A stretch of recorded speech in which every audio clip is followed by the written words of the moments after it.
like neglect to me.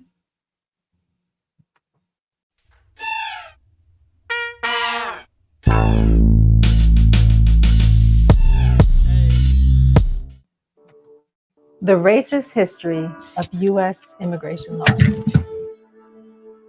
Immigration policy is at the forefront of politics in the United States.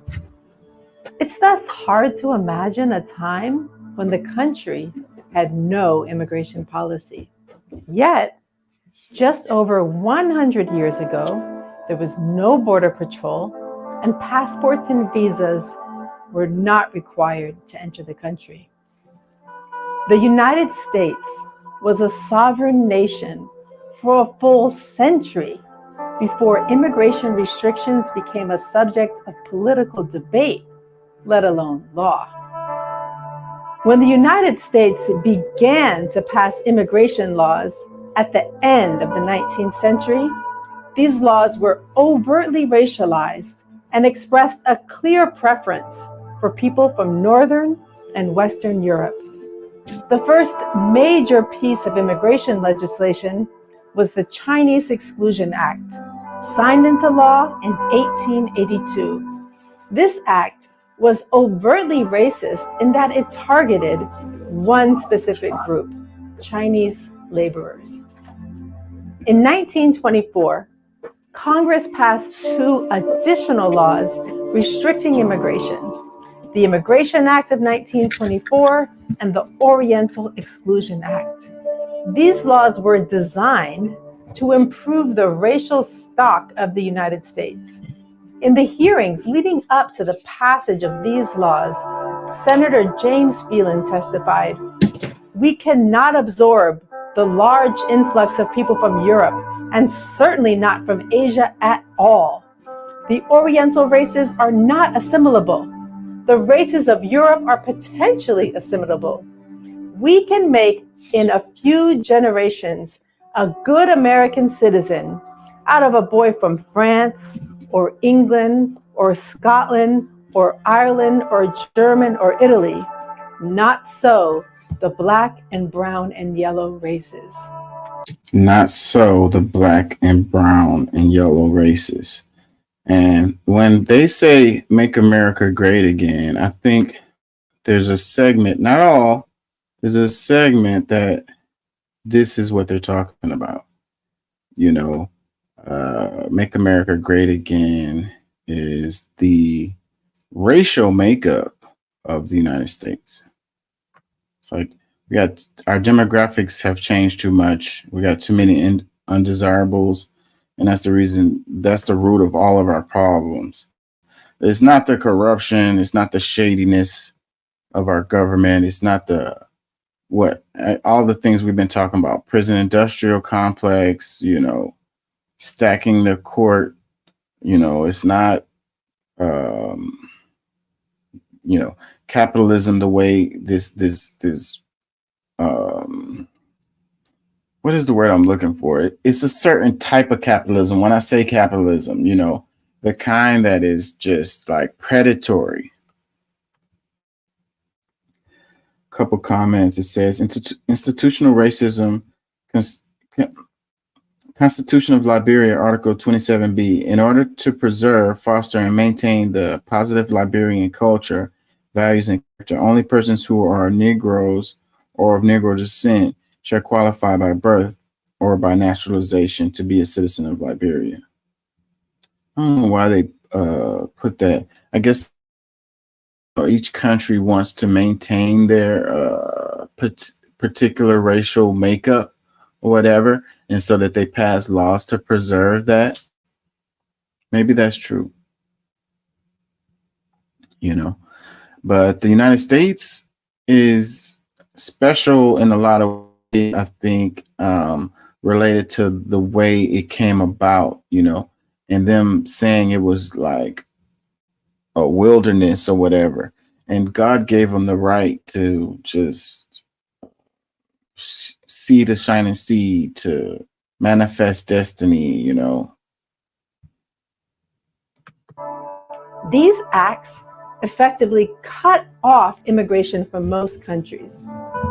The Immigration Act of 1924 greatly reduced immigration from Southern and Eastern Europe by introducing quotas or limits on the number of people in these countries who were allowed to enter the United States. The 1924 Oriental Exclusion Act expanded the Chinese Exclusion Act and prohibited most immigration from Asia.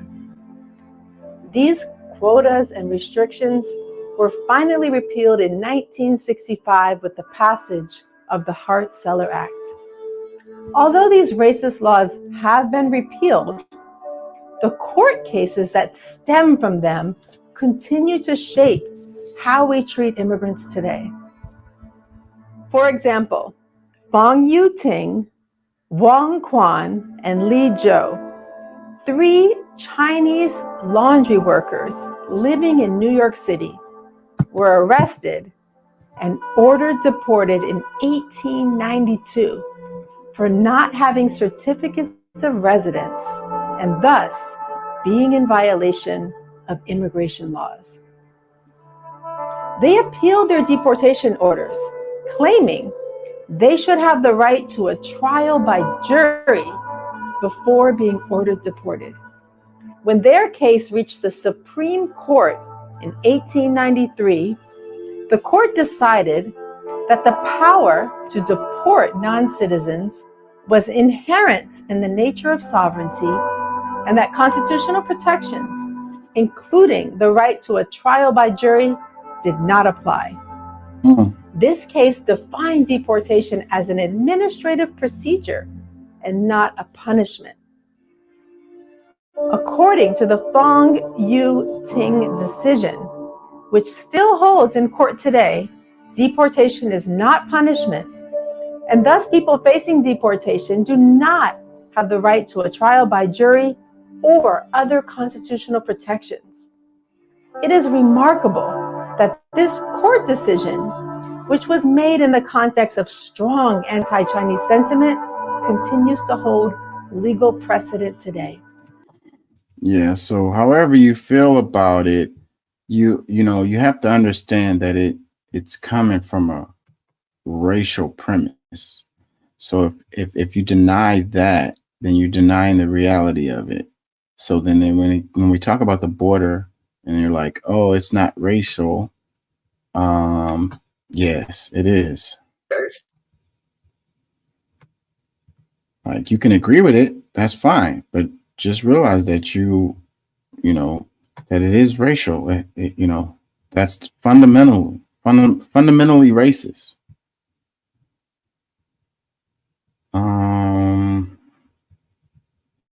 Let's do some of this one. It says history and the law, how racism has impacted immigration laws.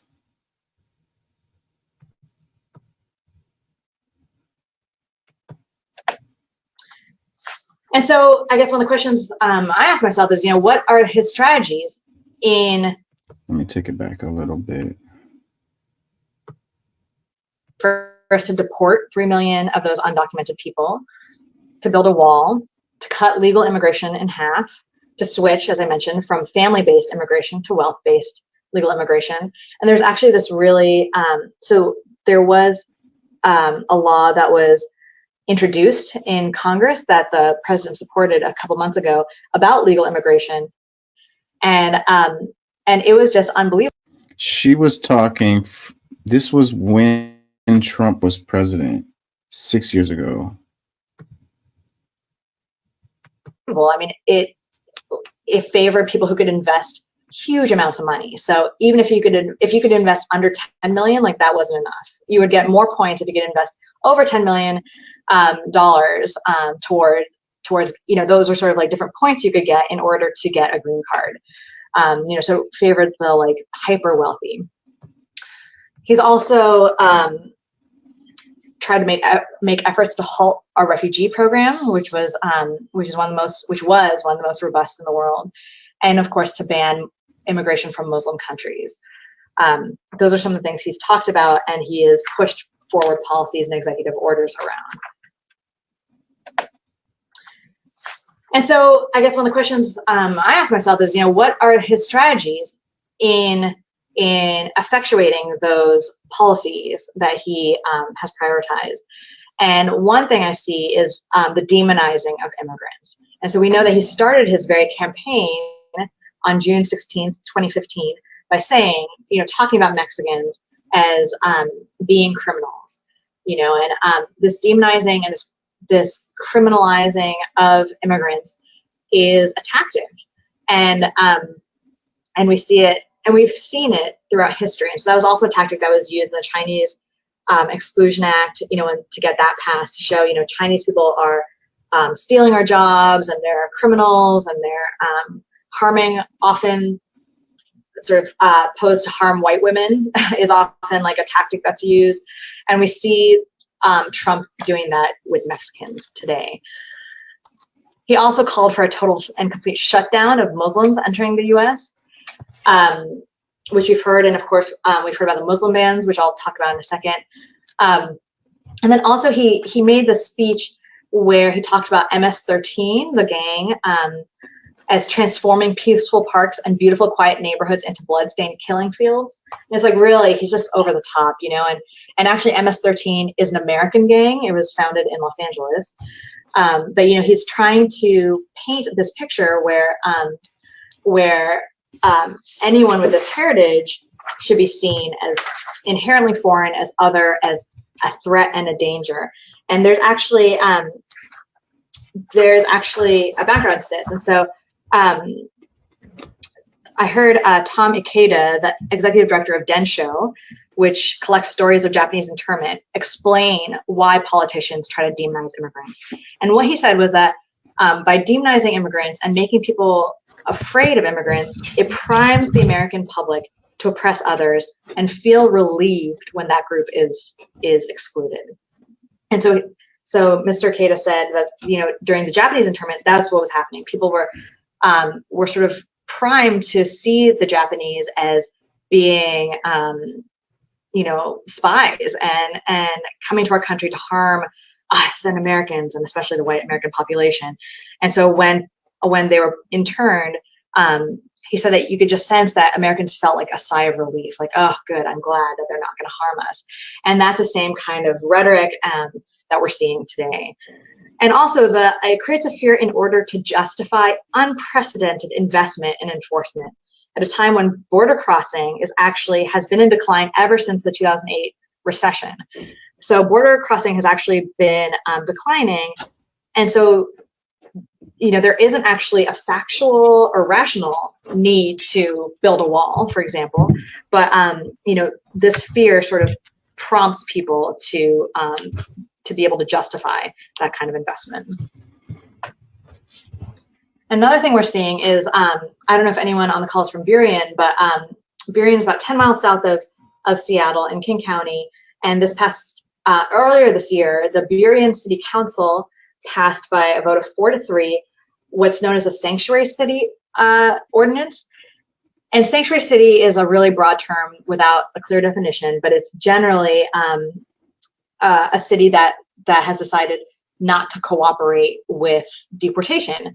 And of course, deportation is a federal enforcement program. And in Washington State, local law enforcement actually doesn't have any authority to enforce immigration laws.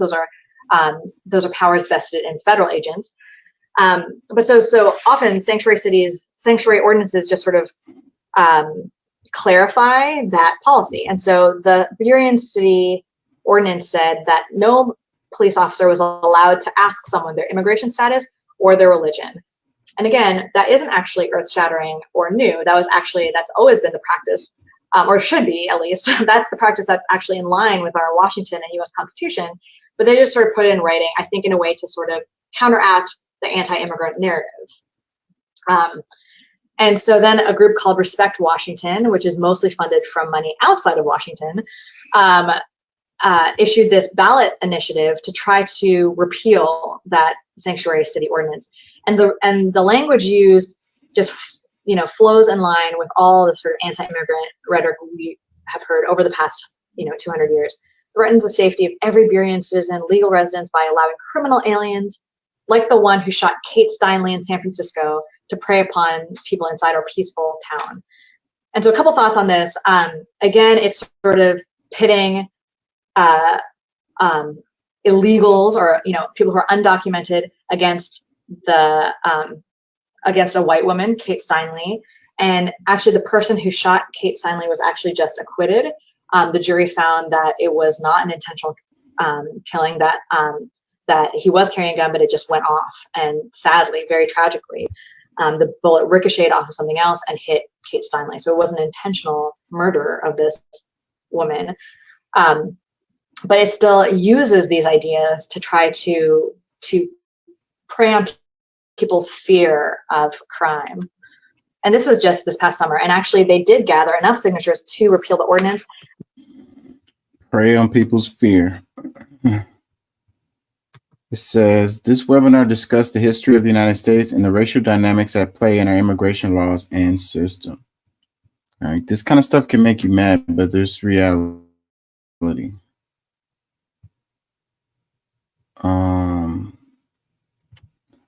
I don't want to bore y'all to death with this. I know that people know this stuff already. I just wish I could synthesize the history better.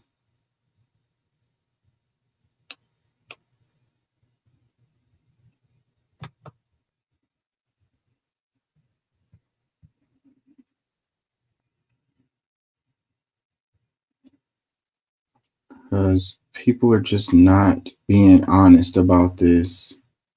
They want to pretend that it's not a racial thing when it's fundamentally a racial thing. Hold on.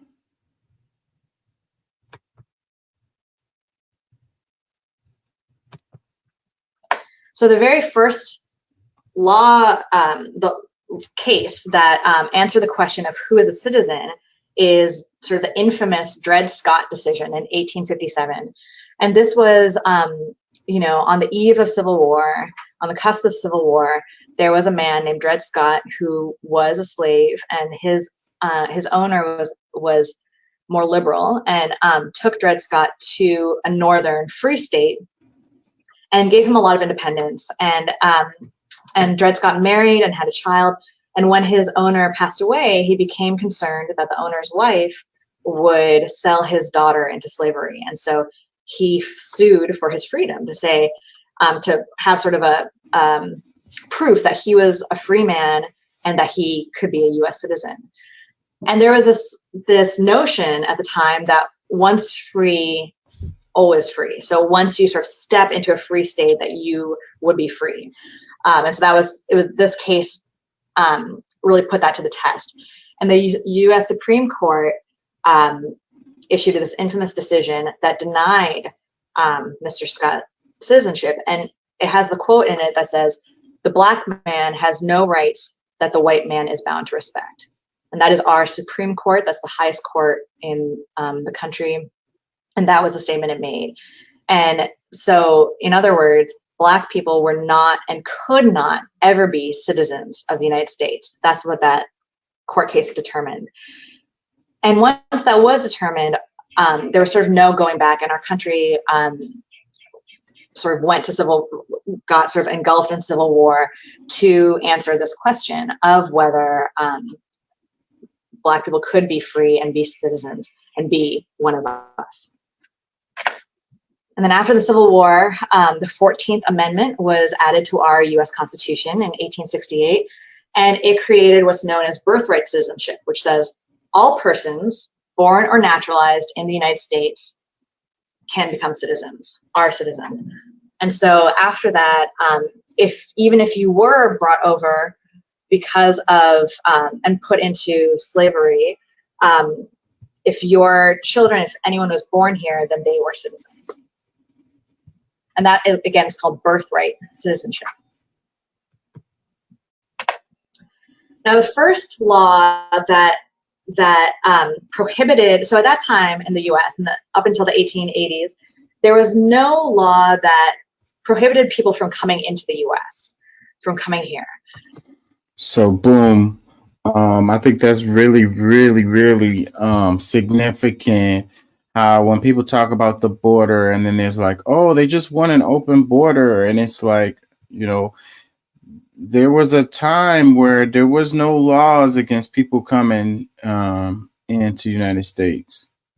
You know, it didn't start until this time, which is almost the 1900s. You know, that isn't very long ago, really, when you think about it. And so, like, the way that they criminalize the border is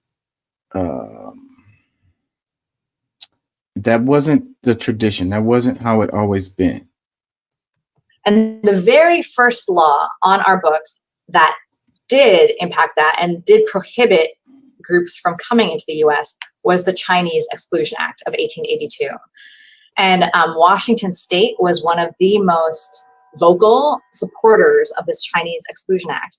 And on the right-hand side of your screen, there is a flyer for Mayor Weisbach of Tacoma, Washington. And it was a rally. And I apologize for the offensive nature of this picture, and I hate it. So I'm gonna move to a picture of my kids just to give us some relief from watching that, but I'll still talk a little bit about the Chinese Exclusion Act.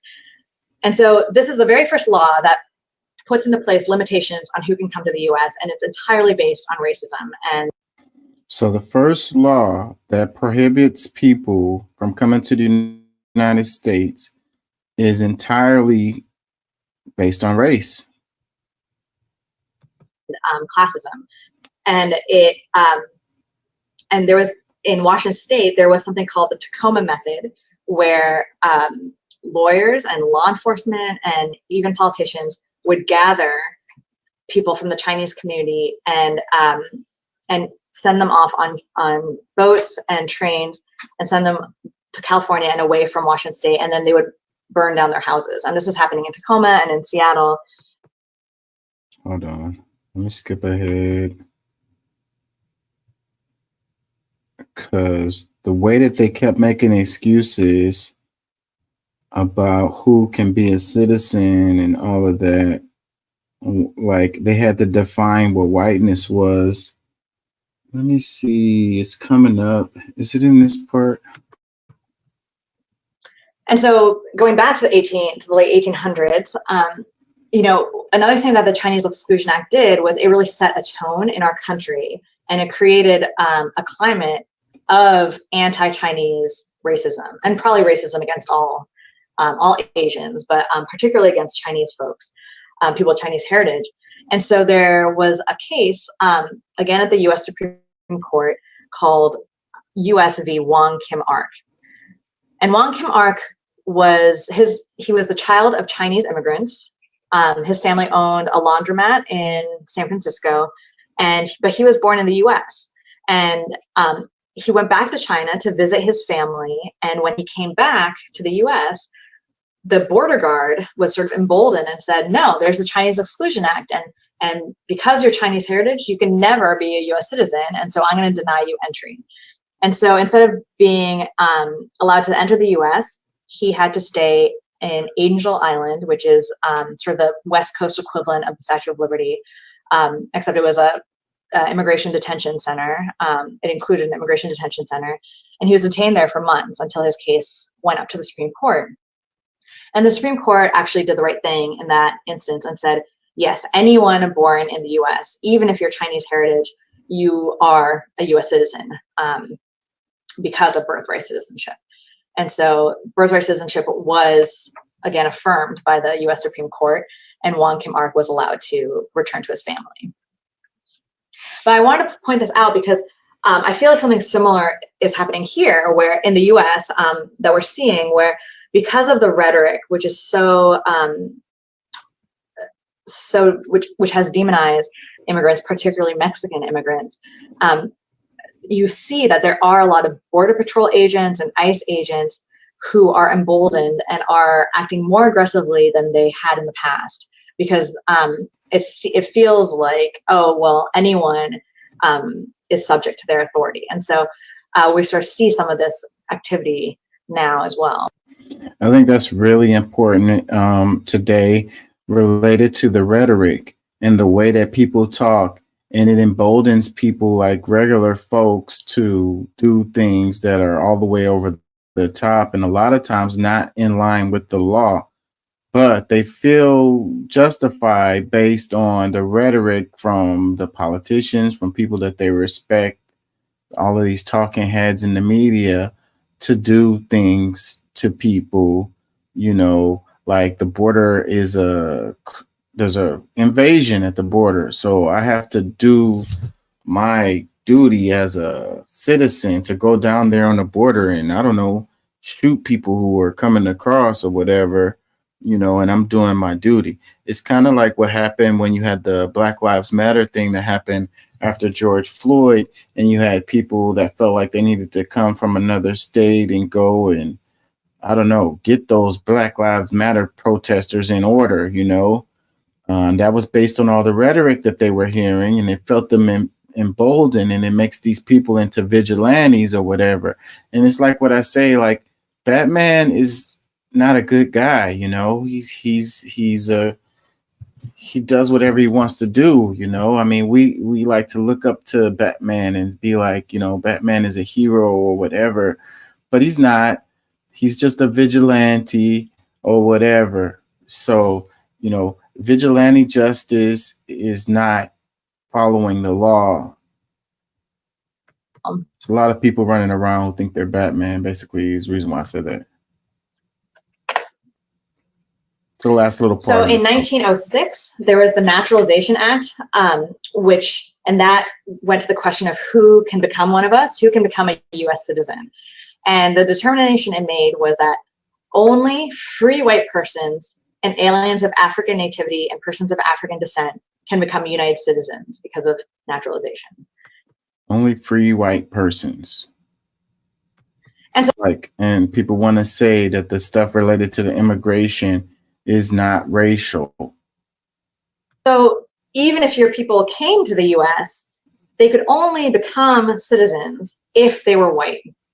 And so this was the law in the books, right? That only white people could become citizens. And so one thing sometimes I hear, particularly from people with European heritage, is, why don't people just follow the laws, and why don't they just, my people came here legally. And, I really think about this history a lot in that context, because actually there hasn't been anything really up until today that has really limited European migration or immigration. So it's like, my people came here legally. Why come they just can't come the right way? Well, if you're European descent, then they're going to let you come over and it's legal. So if you're not European descent, then you're illegal. So there's no way for you to come over here legally. So they can't do it the way that you did because of their freaking ethnic history. But throughout this history, there has been limits on other groups, right? And then not only were there limits on who could come in, but once you could come in, you could only actually be a citizen and stay legally for your whole life if you're white, right? And so so the laws were really just different depending on your race. And so this was the law that was passed by Congress, and then in the 1920s, that law was challenged, and it was challenged by Mr. Takao Ozawa, who was Japanese heritage and living in Hawaii. And Mr. Ozawa didn't challenge the constitutionality of those racial restrictions. We have another part of the 14th Amendment is the Equal Protection Clause, which says that people have to be treated equally by our government. And so there could have been an argument, he could have made an argument to say, that law violates equal protection. It favors white people over people of Japanese ancestry or Asian ancestry or any other ancestry, and therefore it's unconstitutional. And we don't know how history would have responded to that. We don't know whether the U.S. Supreme Court at the time would have accepted that argument, and we'll never know. But instead, what Mr. Ozawa argued was that Japanese people are white. Japanese people are white, so you can't do that to us. And his argument was that Japanese people are white because their skin color is light-skinned, like a white person's. He had converted to Christianity. So he said, our religion is similar, and he was fluent in English. And so basically the argument he was making was that he was fully assimilated into whiteness. And I just want to point out this dynamic because I feel like to this day, this is still a dynamic where we see that that in order to sort of assimilate into mainstream culture in America means to assimilate towards whiteness. And it's something that's pitted, particularly Asians, against white and Black people and other groups of color. And you see Mr. Ozawa really actually making this as a formal claim that he was as assimilated as could be, and therefore should be thought of as white. And the U.S. Supreme Court was unanimous, and they decided that no, Japanese people are not white, and to be white means to be Caucasian, as science at the time defined being Caucasian. And one of the arguments the court made, the court responded to all of Mr. Ozawa's arguments and said, even though you're light-skinned, we can't really just rely on skin color, because even among white people, you have and this is the justice's words, you have the swarthy, dark-skinned Eastern and Southern Europeans and the fair, blonde, Northern Europeans, but they're all white. And there have been essays about sort of when the Irish became white and when the Jews became white, because at certain times in our history, there was, of course, prejudices and discrimination against those groups as well. But at this point, the court decided that to be white meant to be Caucasian. Oh, someone asked a question, which is a great question. What does aliens of African nativity mean? That means, that distinguishes between people who are Black but living in the Caribbean, for example. And there was this fear at the time of members of Congress that there would be this influx of people from the Caribbean, which didn't materialize. That phrase, aliens of African nativity and persons of African descent, I think that was, again, like a tip towards the 14th Amendment and the freeing of slaves. And I think that was actually largely symbolic, because there wasn't actually that much migration from the African continent at this point. But so another thing about what the court did really was they sort of made this determination that to be Japanese was to be perpetually and inherently foreign. No matter how much you assimilated, that you would always be seen as foreign, and you could never be one of us. You could never. And, a lot of the arguments all the time is that these people can't assimilate. They won't assimilate, that their cultures are, against our culture, and they never can assimilate, like Muslims, Africans, or whatever, Haitians, if you will. They're never going to be able to speak our language. They're never going to, fit in with us or whatever. So that's the reason why they shouldn't be able to, come. But it's like, so in this one, the distinction is Japanese is perpetually inherently foreign. So it doesn't matter how much you assimilate, you're still a foreigner. So they make the arguments that, these people won't assimilate. Well, that's not good enough either. Never be a citizen. Oh gosh, sorry. And so the following year, my people in the Pan-South Asian way, they brought a case because Mr. Bhagat Singh Thind, who is from India and was living in Bellingham, Washington, he brought a case because Indians at the time were actually classified by science as Caucasian. And, we know that these groups, the categories were really broad. I believe they're Caucasian, Mongoloid, and African. And they're, totally based in steeped in the racism of the time. And they're inaccurate. But Indians were actually classified as Caucasian. And so Mr. Thind applied for citizenship, and citizenship was actually granted.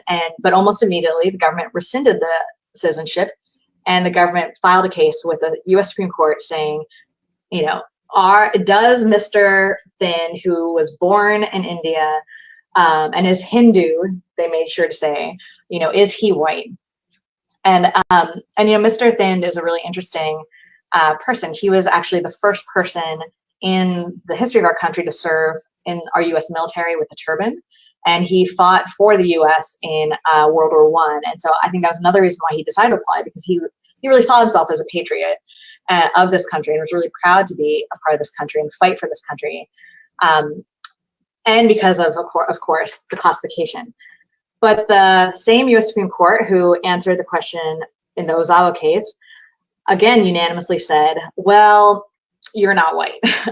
And so, yeah, you fought for us in the war, and you are classified as Caucasian, but no, you're not white, so no.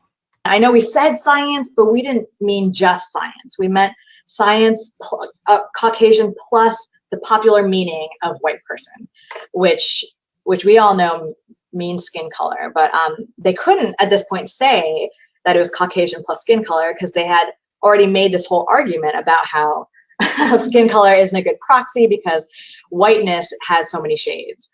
And so what this is really is, this is the test for whiteness. And the U.S. Supreme Court, our highest court in the land, created this test for whiteness. And we know that race is a social construction and that the law plays a key role in that process. But law is a social construction, and the law plays a key role in that process of creating this social construct of race, which wouldn't exist otherwise. If it wasn't for these laws in place, we wouldn't even be looking at things the way that we do, as far as calling people black or white or whatever. It has no meaning other than how you exclude or include certain groups. That's the only purpose of it. Otherwise we wouldn't have no use for it. Wouldn't even be a thing. It's like humans are humans, and that's it. But we want to be able to treat some people a certain way and treat other people a different way. So we need to distinguish between them and make these definitions. And then we have to have laws to uphold that stuff. So when we talk about institutional racism, this is what we're talking about. I just feel like these cases just show how much, these things, what a huge impact these cases have made to shape our country and the people who are in it. And it was made by these white male justices on the Supreme Court. And for me, it's always like a good reminder of how important it is to vote, especially in Washington State, since our judges are elected. But how judges can make such a huge difference, and how the law makes such a huge difference in our lives. And so after these cases, lower courts started answering the question of which different groups are white. So the Armenians came forward, the Persians came forward, and one by one, the different populations were deemed white or not white. White means you can become a citizen, not white means you can't. And I think that shapes who we think of as white today. I mean, imagine if South Asians in 1923 were determined to be white, right? Or Japanese. How different our country would look today. And actually, in the 2020 census, so a lot of people from the Middle East were deemed white under these cases. And actually, on the 2020 census, there is a movement to add different Middle Eastern countries so that Middle Eastern people could actually be distinguished from white people.